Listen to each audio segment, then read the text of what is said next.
Allez, coup d'envoi de ce match donné donc entre le Paris Saint-Germain et le Dijon FCO. 19e journée pour Wu.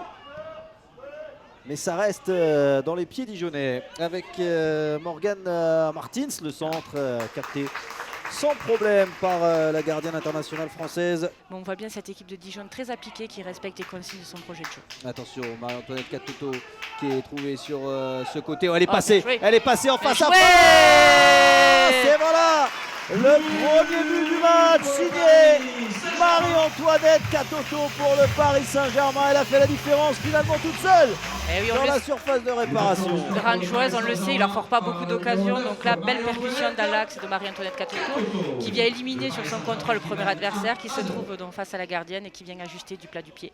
Une belle frappe. Bravo à elle. Et là, cette saison, c'est un peu plus compliqué pour elle, mais elle est toujours là. Il faut dire, pour se faire une place, attention, Baltimore, surface de réparation, elle est passée, Sandy Baltimore et l'arrêt magnifique de Lisa Lichtus. C'est là où on doit trouver un relais justement pour exploiter le côté opposé, c'est ce qui manque un petit peu à Dijon. Et attention, Jankoska qui a perdu ce ballon, Shawinga, la parade Lichtus pour sortir ce ballon. Super arrêt, même ferme, bien ferme là de la gardienne dijonnaise, super arrêt. Corner pour les Parisiennes, c'est joué à deux, Baltimore avec Gayoro, Baltimore va être retrouver le centre de Baltimore. Voilà le deuxième but pour le Paris Saint-Germain et c'est Shawinga qui vient mettre le 16e de la saison. Ça fait 2-0 pour le PSG juste avant la pause.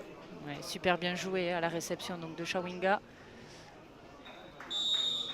Là voilà justement la pause et en effet on va vite débriefer le PSG 2-0 grâce à Katoto et Shawinga. Donc c'est très difficile de choisir une bonne défense. Oui, il faut savoir défendre à l'intérieur tout en défendant dans la largeur. Exactement. Attention à ce ballon avec Grace Gayoro un petit peu courte.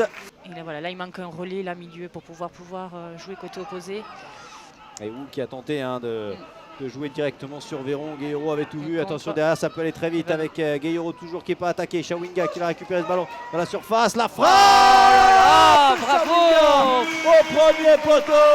Et ça fait 3-0 le doublé pour Tabitha Shawinga. Super but encore. Elle n'a même pas besoin de dribbler la défenseuse. Le ballon est tellement donné, bien donné, dans le bon tempo qu'elle a juste ajusté la gardienne. Pied gauche, frappe sèche premier poteau. Où la gardienne d'Ambelge a du mal à se mettre rapidement au sol. Je l'ai dit, l'équipe parisienne qui ne joue pas forcément à fond, mais là ce ballon peut être bon pour Kershak qui va faire la différence face à Fazer, ce centre. Et encore une fois, Constance Picot, elle n'a pas grand chose à faire, mais elle le fait très bien.